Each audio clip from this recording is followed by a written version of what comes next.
All right, in this demonstration, we're going to demonstrate how you can walk through the metal detector, and to keep from slowing up traffic and everything, a person's actually able to walk through it with their cell phone, keys, and other things in their pocket without having to divest anything and slowing up the line.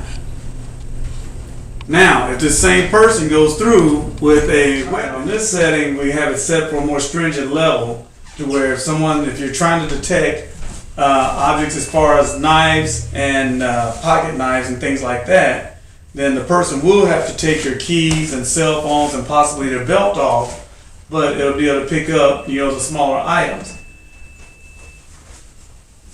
And that's the point to it. So it's all going to depend on what you're trying to detect. We can set these systems to eliminate things like cell phone and keys and so forth, so that you don't have to have people divest everything. Or if you want to be able to pick up more things, then you will have to set it for a level where they do have to take off their keys and cell phones and belt buckles. All right, on this demonstration, the same person is going to walk through with their keys and cell phones, but as you notice, the lights lit up at their mid-waist level. And that's because they actually have a weapon on them at this time. And that's what it's picking up. So this is a pinpoint accuracy on how this system works. But as before, they could go through with their cell phone and keys and they wouldn't go off. But now that they actually have a weapon on them as well, it picks up that weapon.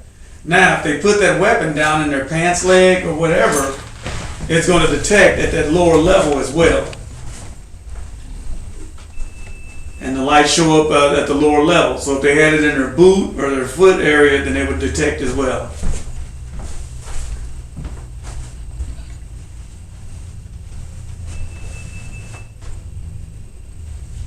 The control panel up here kind of gives you an indicator of what's going on with the unit.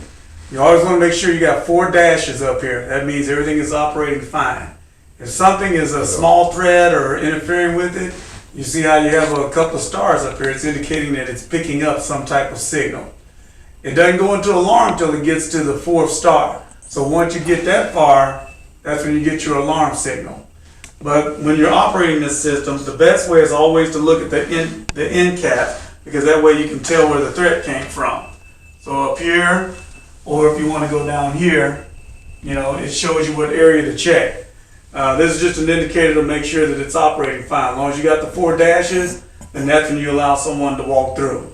You don't want people to walk through when you have a star up there in the top. You wait till it's reset and showing 4 dashes, then you have them come through.